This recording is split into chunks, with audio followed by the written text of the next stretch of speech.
Hello friends, good morning. ఏం చేస్తున్నారు అందరూ? Welcome to homely ideas with Naveena. Friends, ఈరోజు నేను చికెన్ కర్రీ చేస్తున్నాను. చికెన్ కర్రీ ఇంతకుముందు కూడా రెసిపీస్ పెట్టానమాట. ఇది ఏంటంటే కొత్తగా స్పెషల్ ఏంటంటే chicken and liver and 2 eggs అంటే 2 ఏమంటారంటే 2 లోపల 2 ఎల్లోస్ ఉంటాయి అనమాట. ఎగ్స్ అవి తీసుకొచ్చే కొత్తగా ఉన్నాయని ఆమె 2 డబల్ ఎగ్స్ అని చెప్పింది, తెచ్చిన అన్నట్టు. అవి కూడా వేసి ఇందులో కర్రీలా చేశాను, బాగుంది. దాన్ని ఎలా చేశాను అనేది చెప్తున్నా. ఎందుకు వెనకాల వాయిస్ ఇస్తున్నానంటే ఇక్కడ మా ఇంటి దగ్గర ఒక ఫంక్షన్ జరిగిందనమాట. అక్కడ డ్రమ్స్ అవి పెట్టారు. మనం కర్రీ చేస్తామంటే ఆ సౌండ్ ఎక్కువ వచ్చింది. సో అందుకనేసి నేను వాయిస్ తీసేసాను అనమాట. ఫస్ట్ యాజ్ యూజువల్గా బాండి పెట్టి ఆయిల్ వేసి ఆనియన్స్ వేసేసానండి. ఇది అందరికీ తెలిసిన ప్రాసెసే, అయినా చెప్పాలి కదా. వేసినాక మామూలుగా సాల్ట్, పసుపు అన్నీ వేసి ఉడికించాను అనమాట. ఇంకోటి ఏంటంటే లివర్ ఎందుకు తెచ్చానంటే అందులో లోపల కొంచెం గట్టిగా ఉంటుంది ఒక రకంగా. అదైతే ఎవరు తినరు ఇంట్లో, నేను కూడా తినను, అది అసలు బాగోదు. ఇంకోటి ఉంటుంది అనమాట, అది కొంచెం గట్టి గట్టిగా ఉంటుంది. అది నిత్తలికి బాగా ఇష్టం అనమాట. చికెన్ కంటే దాన్ని ఎక్కువ ఇష్టపడుతుంది. సో అందుకనేసి నేను స్కూల్కి వెళ్ళేటప్పుడు అతనికి చెప్పి వచ్చి తీసుకుంటానని. అతను నా కోసం పెట్టాడు రెడీగా. సో తీసుకొచ్చాను అనమాట. 2 కలిసి 1 కేజీ తీసుకున్నాను. సో దాన్ని కర్రీ చేశాను అనమాట. చాలా బాగా వచ్చింది, టేస్ట్ కూడా బాగుందన్నమాట. సో ఆనియన్స్ మగ్గేంత వరకు మూత పెట్టి ఉడికించానండి. తర్వాత దీనిలో ఇది ఉడికినాక అంటే సగం ఉడికినాక అల్లం వెల్లుల్లి పేస్ట్, మసాలా అంటే ఎక్కువ బయట నుంచి ఏం తేలేదు. కొంచెం ఏమంటారు అవి మసాలా దినుసులు ఉంటాయి కదా, అవి కొంచెం ఇందులో అల్లం వెల్లుల్లి పేస్ట్లోని వేసేసి మిక్సీ పట్టేశాను అనమాట. ఇది ఆయిల్ వేస్తే కొంచెం టేస్ట్ బాగుంటుంది, స్మెల్ కూడా బాగానే ఉంటుంది. మళ్ళీ లాస్ట్లో కూడా వేసాను నేను పౌడర్స్, అవి తర్వాత చూపిస్తాను. ఓకేనా. ఈ కర్రీ మాత్రం చాలా బాగా వచ్చింది, టేస్ట్ అయితే బాగుంది. సో తప్పకుండా ట్రై చేయండి ఫ్రెండ్స్. మొన్నేమో శనగపప్పుతో కర్రీ చేసిన, అది కూడా బాగుంది. ఇది ఇంకొక వెరైటీ అనమాట. సో ఇది కొంచెం వేగినాక మళ్ళీ కొంచెం మూత పెట్టి ఉడికించానండి. ఉడికిన తర్వాత కొన్ని టమాటాస్, గ్రీన్ చిల్లీస్ వేసాను. కారం అయితే కొంచెం ఎక్కువే వేసాను నేను, ఎందుకంటే తినేటప్పుడు అన్నంలోకి సరిపోతుంది, మరీ ఎక్కువ ఏం కాదులే.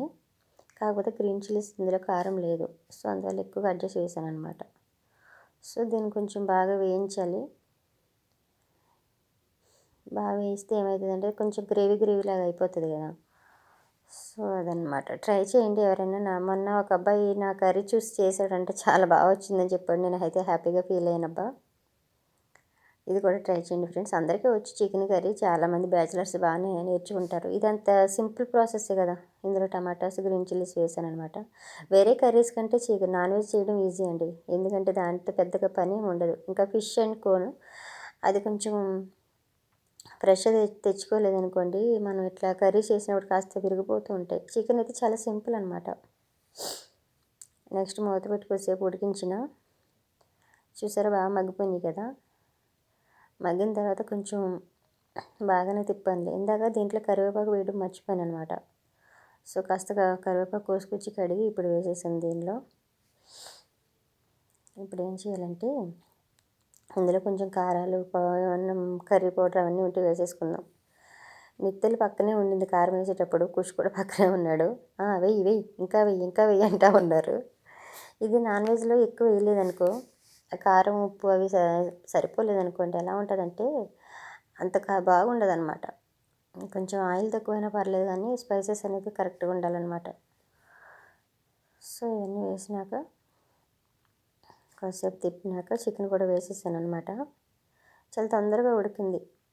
తొందరగా అంటే దాన్ని ఏం చేశానంటే చికెన్ తేవంగానే శుభ్రంగా నీట్గా కడిగి పెట్టి అందులో కొంచెం సాల్ట్, పసుపు వేసి పక్కన పెట్టి ఈలోపు ఇంట్లో కొన్ని పనులు ఉంటే చేసేసుకున్నాను అనమాట. సో అది కొద్దిసేపు అట్లా ఉండే వరకు ఏమవుతుందంటే కాస్త బాగుంటుంది, కొంచెం తొందరగా కూడా ఉడుకుతుంది అనమాట. చూసారా ఎంత ఎర్రగా కనిపిస్తుంది, కానీ సరిపోయింది రండి, ఎక్కువ ఏమైపోలేదు. కారం చికెన్ అంతా వేసినాక దానికి కరెక్ట్గా సరిపోయింది అనమాట. వేసినాక ఇప్పుడు వెంబడే పక్కన పెట్టాను కదా చికెన్, అది కూడా వేసేసానండి. అది వేసినాక మొత్తం ఉడికించాను. చాలాసేపు ఉడకలేదు, ఒక 20 మినిట్స్ 20 మినిట్స్ పెట్టినట్టుందిలే. చూసారా, అది చికెన్ లివర్ అనమాట. ఆ ఎర్రగా ఉందని చూసారు, అది ఎవరు తినరు, కానీ అతను అది వద్దంటే కొంచెం వేస్తానంటే అన్నాడు. సరే వేయలే అన్న. మిగతాదైతే వేరే చికెన్, వేరే లివర్ అన్నట్టు అండ్ చికెన్ రెండు మిక్స్డ్ చేశాను అనమాట. ఇది యాక్చువల్గా ముందు ఫ్రైలో చేద్దాం అనుకున్నాను. ఫ్రైలో చేస్తే మళ్ళీ దానికి పప్పుచారులు, రసాలు ఇవన్నీ పెట్టాలి, అంత టైం లేదు నాకు అనేసి కర్రీలాగానే గ్రేవీలా చేశాను అనమాట. ఇంకొకసారి ఎప్పుడైనా తెస్తే లివర్ ఓన్లీ ఫ్రై చేసుకుందాం, అప్పుడు బాగుంటుంది. సరేనా? చూసారా, ఆల్మోస్ట్ దగ్గరగా అయిపోయింది. ఇట్లా ఆయిల్ కొంచెం పైకి వచ్చినప్పుడు అది ఉడికిపోయినట్టు లెక్క. ఇదనమాట. కాస్త కొద్దిసేపు ఉంచానులే, ఇంకా దాన్ని వెంబడి తీసేయలేదు. జస్ట్ మూత పెట్టి ఉడికిందా లేదా చూశాను అనమాట. ఈ లోపుగా నేను ఏం చేశాను చెప్పనా, పక్కన పొయ్యి మీద డబుల్ ఎగ్స్ అనమాట. ఇవి ఆయిల్లో వేయించి పెట్టాను, అవి కూడా వేసేసానండి. అవి కూడా వేస్తే అవి బాగుంటాయండి. చికెన్ కర్రీలో ఎగ్స్ ఏంటి అనుకోకండి, చాలా బాగుంటుంది. నాకైతే ఇష్టం అండి, ఎవరికైనా ఇష్టం ఉందో లేదో తెలియదు కానీ చికెన్తో ఎగ్స్ తింటే ఇష్టం అన్నట్టు. సో అవి కూడా వేయించి కర్రీలో వేసాను. అవి కూడా వేసేస్తే ఏమవుతుందంటే కాస్త ఆ కర్రీ అంతా ఎగ్స్లో అప్పుడు టేస్ట్ ఎగ్స్ కూడా బాగుంటుంది అనమాట. ఇవి ఆల్రెడీ ఆయిల్లో వేయించాం కదా, ఎగ్స్ టేస్ట్ బాగుంటుంది. కాకపోతే ఎక్కువ తిప్పేయద్దు. రెండు ఎగ్స్ ఉంటాయి అనమాట లోపల, రెండు పూర్ణాలు ఉంటాయి అనమాట, ఎల్లో కలర్వి. ఇష్టం కుష్కునేదికి వెరైటీగా ఉన్నాయి ఏంటని తీసి ఇష్టంగా తింటూ ఉంటారనమాట. సో అందుకోసం వాళ్ళ కోసమని తెచ్చానండి. So ready అయిందనిపించింది. పైకి వెళ్ళి కొంచెం కొత్తిమీర తీసుకొచ్చి శుభ్రంగా కడిగి పెట్టా పక్కన. దాన్ని కాస్త కట్ చేస్తున్నాను అనమాట. కట్ చేసి అది కూడా వేసేసి అలానే కొన్ని పుదీనా ఆకులు కూడా తీసుకొచ్చాను. అవన్నీ వేసి మళ్ళీ కొద్దిసేపు ఉడికించాను అనమాట. ఇది ఇలా కొంచెం ఆయిల్ ఏమంటే వాటర్లా ఉందిలే కానీ చల్లగా అయినాక మొత్తం దగ్గరికి అయిపోతుంది ఫ్రైలాగా. అందుకని ఆపేసాను. మళ్ళీ లాస్ట్లో కొంచెం చూపించాను అనమాట, మరి కొంచెం వాటర్లా ఉందేమో అనిపించి. ఎందుకంటే ఈ నీళ్ళన్నీ అయిపోతేనే ఆ కారం, అది స్పైసెస్ అన్నీ ముక్కలు పట్టుతుంది అనమాట. లేదనుకో అది సెపరేట్ టేస్ట్, ఇది సెపరేట్ టేస్ట్ అయిపోతుంది ఎప్పుడైనా సరే. ఈసారి మాత్రం ఓన్లీ లివర్ తెచ్చి ఫ్రై చేస్తానండి. అది తర్వాత చూపిస్తాలే. ఈరోజు కూడా అదే అనుకున్నాను కానీ ఇంకెలాగో సండే కదా, మళ్ళీ ఇంకొంచెం రెస్ట్ తీసేసుకుందాం, ఏం పని ఎక్కువ పెంచుకోకుండా. మళ్ళీ సాంబారు పప్పుచారు అంటే అంత ఓపిక లేదు నాకు. సో ఇదంతా వేసి కలిపిస్తాను అనమాట. కలిపిన తర్వాత మళ్ళీ దానికోసేపు ఉంచానులే, ఇప్పుడే ఆఫ్ చేయలేదు దాన్ని. చూసారా, ఆల్మోస్ట్ దగ్గరికి అయిపోయింది అనమాట. టేస్ట్ అయితే బాగా వచ్చిందండి, ఒకసారి ట్రై చేయొచ్చు. సాల్ట్ చూసాను సరిపోలేదు అనిపించింది, మళ్ళీ కాస్త వేసుకున్నాను అనమాట. చూసారా ఎంత సింపుల్గా అయిపోయిందో.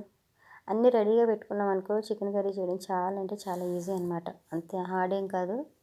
ఇది ఎవరైనా చేసుకోవచ్చు, బ్యాచిలర్స్ కానీ, జాబ్ చేస్తూ హాస్టల్లో ఉండేవాళ్ళు కానీ, లేకపోతే వైఫ్ ఎప్పుడైనా ఊరు వెళ్తే హస్బెండ్స్ కానీ, ఎవరైనా ఈజీగా సింపుల్గా చికెన్ తెచ్చి పక్కన పెట్టుకుంటే చాలు. ఇవన్నీ రెడీగా వేసేసుకుని, ఇవన్నీ లేకపోయినా చికెన్ కర్రీ వండుకుని తినేయచ్చు. అబ్బా, ఉప్పు కారం వేసుకుని కూడా తినచ్చు, బాగానే ఉంటుంది. కాకపోతే మసాలాలు, అల్లం వెల్లుల్లి పేస్టులు వేస్తే కాస్త స్మెల్ బాగుంటుంది తప్ప టేస్ట్ అయితే బాగానే ఉంటుందండి. ట్రై చేసేయండి, ఓకేనా? చూసారా ఎంత కలర్ఫుల్గా అనిపిస్తుందో. నెక్స్ట్ మళ్ళీ లాస్ట్లో ఏం చేశానంటే ఇది ఆఫ్ చేసేసినాక మళ్ళీ కొద్దిసేపు ఉడికించాను అనమాట. ఉడికించానంటానేంటి నేనేం చెప్తున్నాను నాకు అర్థం కావట్లేదు. ఆఫ్ చేసేసినాక వెంబడి అన్నం తినేసాం అనమాట. కానీ అది చూపించలేదు, పొద్దుగూకులు చూపిస్తూ ఉంటున్నాను. నాకు మామూలుగానే కంగారు ఎక్కువ చికెన్ కర్రీ అంటే కదా, ఆగలేదన్నమాట. 2 minutes కూడా ఆగలేను. ఆ క్లిప్ యాడ్ చేద్దాం అనుకున్నా కానీ ఇంకెందుకులే మళ్ళీ ఓన్లీ చికెన్ కర్రీ చూపిద్దాం అని చూపించాను అనమాట. కొంచెం ప్రాపర్గా అనిపిస్తుంది కదా అని అట్లా. ఓకే ఫ్రెండ్స్, ఈ వీడియో చూసిన మీ అందరికీ థ్యాంక్ యూ సో మచ్ అండి. తప్పకుండా ట్రై చేయండి, చాలా అంటే చాలా బాగుంటుంది. ఇందులో ఏమి చూసారా, బాగా వాటర్ అన్నీ పోయే వరకు ఇట్లా దగ్గరికి అయిపోయింది అనమాట. Thank you friends, bye.